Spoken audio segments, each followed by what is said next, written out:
हाय दोस्तों। तो आज हम एक ऐसी कंपनी के बारे में आज यहाँ पे डिस्कस करने जा रहे हैं। यहाँ पे सोलर सेक्टर है, वहाँ पे काम करती है। और क्या इस कंपनी में मतलब अगर हम इन्वेस्ट या ट्रेड करते हैं, मतलब इन्वेस्टमेंट ही के तौर पर देखेंगे मोस्टली, तो क्या ये मल्टी बैगर बन सकती है क्या? तो इसमें हम यहाँ पे प्रॉपर एनालिसिस करेंगे कि कंपनी की करंट वैल्यूएशन क्या चल रही है ना, कि वैल्यूएशन के हिसाब से कंपनी में अभी इन्वेस्ट करना इस कंपनी में सही रहेगा या नहीं रहेगा, और कितना रिटर्न इसमें हम एक्सपेक्ट करके चल सकते हैं। मतलब ये एक्सपेक्टेड रिटर्न है कि मतलब इसकी ग्रोथ वाइज, क्या हम कंपनी की ग्रोथ वाइज देखेंगे कि कंपनी की ग्रोथ जैसे जैसे ऊपर की तरफ बढ़ेगी, हम कैसे कैसे इसमें रिटर्न्स देख सकते हैं और करंट वैल्यूएशन कंपनी की क्या है। क्योंकि मार्केट क्या है कि करंटली बहुत नीचे आया हुआ है ना, तो ऐसे में क्या है कि जो कुछ कुछ अच्छी कंपनी थी, जो गुड कंपनीज थी, उन कंपनी के भी स्टॉक काफ़ी नीचे आए हुए हैं, तो वो हमको अभी अच्छे रेट पर मिल रहे हैं। तो उनमें हम क्या है कि स्मॉल स्मॉल अमाउंट इन्वेस्ट करके चल सकते हैं। तो आगे बढ़ने से पहले बता दूं, ये कोई एडवाइस नहीं है ना। ये मैं एक पर्सनल ओपिनियन शेयर कर रहा हूँ यहाँ पे, आपको मैं एडवाइस नहीं कर रहा हूँ। तो आप अगर कोई डिसीजन ले रहे हैं तो आप अपने फाइनेंशियल एडवाइजर से कंसल्ट करके ही किसी भी स्टॉक में एंट्री या एग्जिट लें या फिर इन्वेस्ट करें। तो चलिए कंपनी देख लेते हैं। तो कंपनी क्या करती है? कंपनी सोलर सेक्टर में काम करती है, सोलर मॉड्यूल्स बनाती है, सोलर इन्वर्टर बनाती है ना, बैटरीज वगैरह बनाती है, पंप्स वगैरह बनाती है, केबल्स वगैरह बनाती है, और फिर कॉम्बोस वगैरह भी प्रोवाइड करती है। तो सोलर सेक्टर से रिलेटेड है ना, सोलर सेक्टर से रिलेटेड कंपनी क्या है कि काम करती है। अब इस कंपनी के यहाँ पे इम्पोर्टेंस क्यों है? क्योंकि देखिए, अब जैसे जैसे हमारा ये जो डिकेड मतलब आगे टाइम बढ़ता जा रहा है, 2025 चल रहा है ना, जैसे जैसे 2030 तक हम बढ़ेंगे, 2050 तक जाएंगे, तो आपने देखा होगा कि कैसे हमारा जो एनर्जी की नीड्स है ना, जो रिन्यूएबल सोर्सेस हैं, उनसे हमारे क्या है कि एनर्जी की नीड्स बढ़ रही है। तो जैसे सोलर सेक्टर हो गया, उससे हम कोई एनर्जी वगैरह बना रहे हैं, या फिर विंड हो गया, या फिर हाइड्रो हो गया, है ना। तो ऐसे अगर एनर्जी सोर्सेज हैं जो रिन्यूएबल सोर्सेज हैं, रिन्यूएबल, तो यहाँ से इनका जो आगे ग्रोथ प्रोस्पेक्ट है वो बहुत हाई है। क्योंकि आप जो नॉन रिन्यूएबल सोर्सेज हैं, उन पे हम क्या है कि अपनी जो डिपेंडेंसी होती है वो कम करने जा रहे हैं, मतलब धीरे धीरे कम करने की कोशिश की जा रही है। जैसे कोल वगैरह हो गया ना, तो वहाँ से जो पावर जनरेशन होता है, तो उसको क्या है कि थोड़ा तो कोशिश करेंगे फ्यूचर में कि वो डिपेंडेंसी कम हो। इसलिए मेन फोकस अब किन सेक्टर पर रहेगा? ऐसे सेक्टर पर रहेगा जो रिन्यूएबल सोर्सेज है, तो ऐसे सोलर सेक्टर। तो इससे रिलेटेड एक कंपनी है जिसकी आज हम एनालिसिस करेंगे। तो चलिए अपन इसका फाइनेंशियल डेटा चेक कर लेते हैं। तो कंपनी का क्या है कि यहाँ पे प्रॉफिट एंड लॉस दिया हुआ है। तो 2020 से लेकर 2024 तक का यहाँ पे अपन को अभी डेटा दिख रहा है। तो 2020 में अगर आप देखेंगे कि हमको सबसे पहले सेल्स का डेटा दिख रहा है कि 1996 करोड़ का यहाँ पे क्या है कि कंपनी ने सेल्स करी थी। फिर 2021 में कंपनी की सेल्स थोड़ी सी ड्रॉप हुई थी, है ना, सेल्स अपनी ड्रॉप हुई है। फिर 1953 से ये सेल्स अपनी इंक्रीज हुई है ऊपर की तरफ, है ना। फिर यहाँ पे 2023 जब आया 2022 से, तो यहाँ पे ये 3 टाइम्स हो गई है, मतलब 3 गुना बढ़ गई है। मतलब कह सकते हैं कि यहाँ पे भी सेल्स बढ़ी हुई है। फिर 2023 से लेकर 2024 की अगर हम बात करें, तो यहाँ पे भी सेल्स अपनी अपन को इंक्रीजिंग ऑर्डर में ही दिखाई दे रही है। तो सेल्स के नंबर देखिए, सेल्स के नंबर अपन को रिसेंटली अच्छे दिखाई दे रहे हैं ना, 2854, उसके बाद 6000 करोड़, उसके बाद 11,000 करोड़। तो यहाँ पे अपना सेल्स का जो डेटा है ना, सेल्स जो कंपनी मतलब जो सामान बेच रही है, वो हम कह सकते हैं कि अच्छा डेटा यहाँ पे अपन को दिखाई दे रहा है। अब सेल्स के साथ साथ दोस्तों, कंपनी का नेट प्रॉफिट देखना भी बहुत जरूरी है।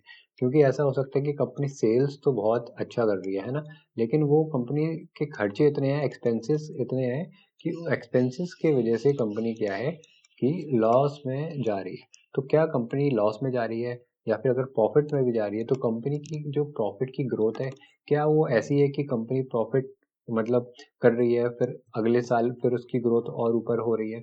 क्या ऐसा प्रॉफिट है, या फिर ऐसा प्रॉफिट तो नहीं है कि सिर्फ एक ही जगह पे मतलब मान लो इस साल 100 करोड़ का प्रॉफिट किया, अगले साल 90 करोड़ का प्रॉफिट किया, उसके अगले साल 100 करोड़ का प्रॉफिट किया, मतलब एक ही जगह रुका हुआ है? कहीं ऐसा प्रॉफिट तो नहीं है? तो ऐसी कंपनीज को हमको अवॉइड करना है। तो इसलिए हम क्या है कि यहाँ पे आप प्रॉफिट की ग्रोथ भी इस कंपनी की देखेंगे। तो यहाँ पे नेट प्रॉफिट दिया हुआ है, तो 2020 से हम नेट प्रॉफिट देखेंगे तो 39 करोड़ का था।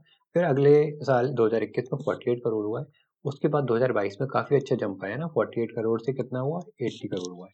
अब उसके बाद 2022 से 2023 तक देखेंगे तो यहाँ पे अपन को नेट प्रॉफिट में बहुत अच्छा जंप दिखाई दे रहा है, क्योंकि यहाँ पे सीधे 80 करोड़ से 500 करोड़ हो गया है। और 500 करोड़ से 2024 तक की बात करें, मार्च 2024 तक की, तो 1274 करोड़ यहाँ पे इनका जो नेट प्रॉफिट है उसमें जंप आई है। तो नेट प्रॉफिट की जंप देखिए, ये हम कह सकते हैं बहुत बेटर है। बेटर मतलब एक काफ़ी अच्छी हम एक प्रॉफिट की ग्रोथ मान सकते हैं, क्योंकि कंपनी का क्या है, कंपनी की सेल्स भी हमको इंक्रीजिंग ऑर्डर में दिखाई दे रही है और कंपनी का प्रॉफिट भी हमको क्या है कि इंक्रीजिंग ऑर्डर में दिखाई दे रहा है। अब दोस्तों यहाँ पे क्या है, देखिए रिसेंटली ये वाला जो डेटा है ना 1274 का, ये कब का है, ये मार्च 2024 का है। तो ये मार्च 2024 का जो नेट प्रॉफिट था 2024 का 1274, इसको अभी हम क्या है ध्यान रखेंगे मतलब आगे कंसिडर करेंगे, क्योंकि ये वैल्यूएशन जब हम आगे चेक करेंगे कंपनी की वैल्यूएशन क्या चल रही है, उसमें ये डेटा हमारे काम आएगा। तो 1274 का जो डेटा है इसको हम अभी ध्यान में रख के आगे के एनालिसिस करते हैं। तो दोस्तों यहाँ पे देखिए 2024 मार्च 2024 तक का हमने देखा कि 2023 से लेकर 2024 मार्च तक का जो डेटा था, तो 24 मार्च को हमने कितना देखा, 1274 करोड़ का क्या आया था, नेट प्रॉफिट था, है ना। तो ये अपने पास 2024 तक का डेटा था। अब मार्च के बाद अपना अप्रैल में जून आया है ना, तो जून का क्वार्टर मतलब 3 महीने का रिजल्ट यहाँ पे दिया हुआ है। फिर जुलाई अगस्त सितंबर 2024 तक 3 महीने का डेटा, फिर उसके बाद दिसंबर तक, मतलब टोटल यहाँ पे अपने पास 9 मंथ्स का डेटा है। 3 मंथ्स ये अप्रैल मई जून, ठीक है, जुलाई अगस्त सितंबर अक्टूबर नवंबर दिसंबर, ये टोटल 9 मंथ्स का डेटा है। अब यहाँ पे आप सेल्स की बात करें 3 महीने की, तो यहाँ पे देखिए सेल्स में 3409, 3574, 3457, मतलब 9 महीने की सेल्स हम कह सकते हैं काफ़ी अच्छा डेटा है, क्योंकि यहाँ पे अपन को 10,000 करोड़ के आसपास का अपन को यहाँ पे सेल्स दिखाई दे रही है। अब सबसे बात जो इम्पोर्टेंट चीज़ आती है वो आती है नेट प्रॉफिट की। अब 3 महीने मतलब सॉरी 9 मंथ्स का अपन नेट प्रॉफिट देखेंगे, 401 करोड़, 376 करोड़ और 507 करोड़। इसका जब हम टोटल करेंगे, ये कितने का है, ये 9 मंथ्स का है ना। ये 9 मंथ्स के जब हम नेट प्रॉफिट को टोटल करेंगे, तो जो हमारे पास टोटल प्रॉफिट निकल के आएगा वो दोस्तों हमारा 1284 करोड़ निकल के आएगा। अब ये हमारा क्या है, 9 मंथ्स का डेटा है। और हमने अभी तक मार्च में देखा कि मार्च 2024 में जो एक साल का डेटा कितना था, एक साल का नेट प्रॉफिट था 127 करोड़। तो अभी 3 महीने और बचे हैं, जनवरी से लेकर मार्च तक, है ना। जनवरी 2025 से लेकर मार्च 2025 का 3 महीने का डेटा भी बचा हुआ है। तो हम इसको एक एग्जाम्पल के तौर पर लेके चल सकते हैं कि जैसे कि 3 महीने का डेटा है 1284, तो उसमें हम मिनिमम से मिनिमम कंडीशन में अगर नेट प्रॉफिट इनका 300 करोड़ भी होता है ना, 300 करोड़ होता है, तो इनका जो प्रॉफिट हो जाएगा इस साल का, है ना, मार्च 2025, अगर हम इसमें कम से कम 300 करोड़ का अगर लेके चल रहे हैं नेट प्रॉफिट 3 महीने का, तो इनका 1584 करोड़ इनका नेट प्रॉफिट हो जाएगा। तो ये मैंने पहले आपको बोला था ना 1274 करोड़, आप ध्यान दीजिए, वो मैंने ध्यान देने के लिए इसलिए बोला था। देखिए 1274 करोड़ इनका मार्च 2024 तक का नेट प्रॉफिट है।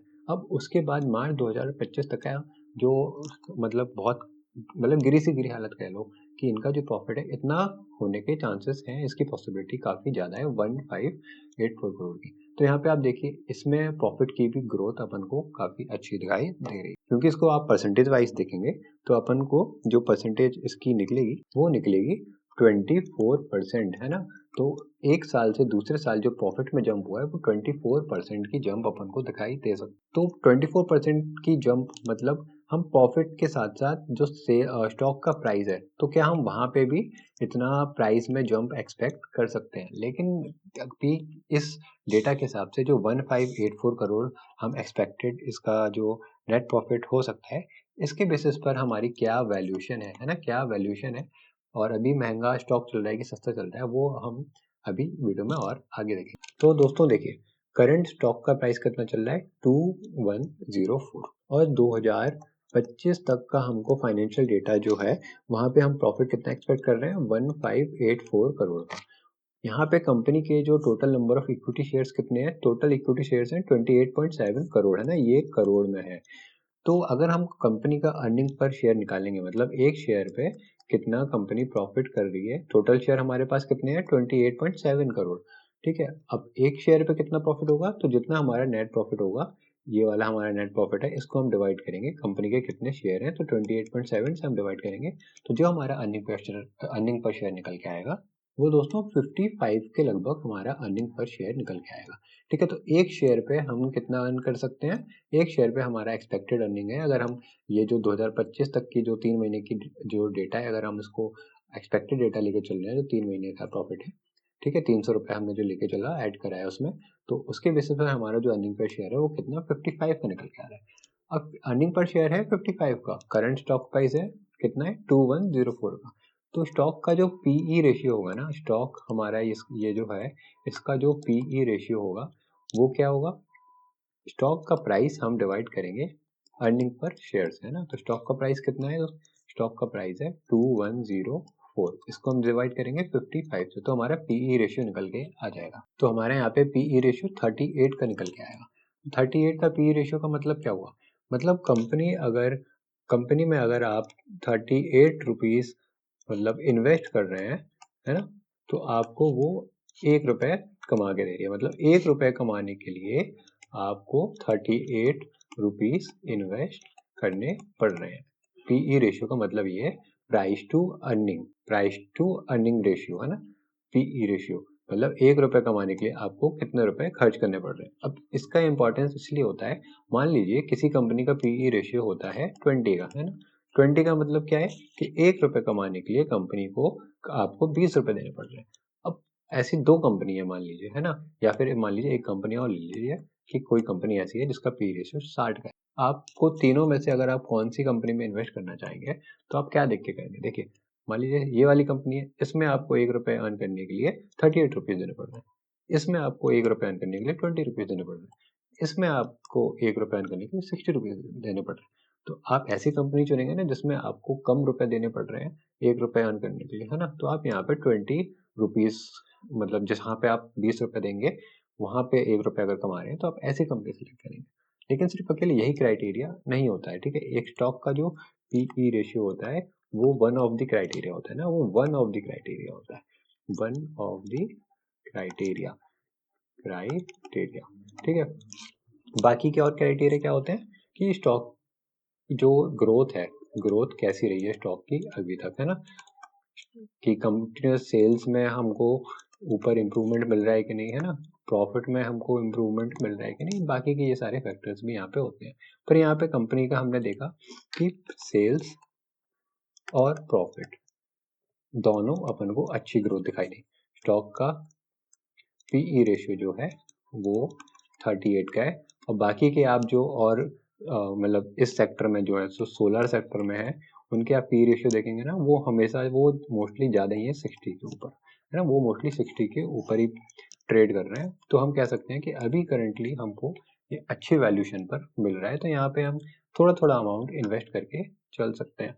कंपनी की साइज़ की बात करी जाए तो 60,000 करोड़ का क्या है कंपनी का मार्केट कैपिटलाइजेशन है, तो ये मार्केट कैपिटलाइजेशन यहाँ से क्या हम कह सकते हैं क्या ये मल्टी बैगर बन सकता है, लेकिन मल्टी बैगर बने ना बने, लेकिन हमको यहाँ पे डिसेंट रिटर्न्स आने वाले टाइम में मिल सकते हैं, क्योंकि कंपनी की ग्रोथ अच्छी चल रही है और कंपनी के सेल्स और प्रॉफिट हमको अच्छे दिखाई दे रहे हैं, है ना, तो डिसेंट रिटर्न्स हम यहाँ पे एक्सपेक्ट करके चल सकते हैं, क्योंकि कंपनी क्या है कि इमर्जिंग सेक्टर है, ये इमर्जिंग सेक्टर है, मतलब आगे इस सेक्टर में काफी ज्यादा ग्रोथ हमको देखने को मिलेगी। और कंपनी के डेप्थ टू इक्विटी रेशियो देखेंगे तो वो भी 0.2 का है, तो मतलब कंपनी का डेप्थ भी या कंपनी का कर्जा भी काफी ज्यादा नहीं है, मतलब बहुत कम ही है।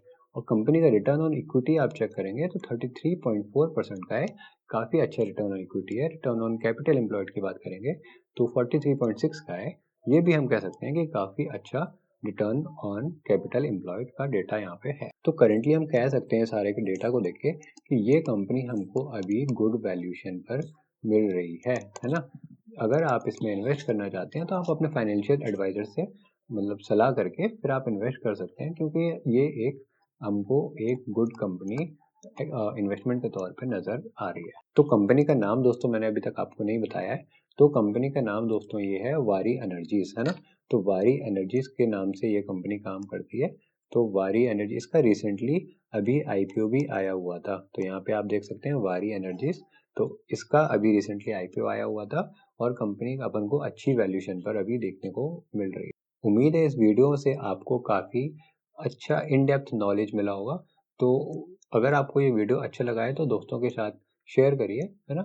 और अगर आपको कोई डाउट है तो आप नीचे मेरे से कमेंट सेक्शन में मेरे से पूछ सकते हैं। अगर आपके पास डीमैट अकाउंट नहीं है तो मैंने डीमैट की भी लिंक नीचे डिस्क्रिप्शन में दे रखी है, आप उसको चेकआउट कर सकते हैं। हमारा एक स्विंग ट्रेडिंग का चैनल भी है ना? स्विंग ट्रेडिंग का चैनल है, उसकी लिंक भी आपको नीचे मिल जाएगी। तो चलिए मिलते हैं अब अगली वीडियो में, तब तक के लिए गुड बाय।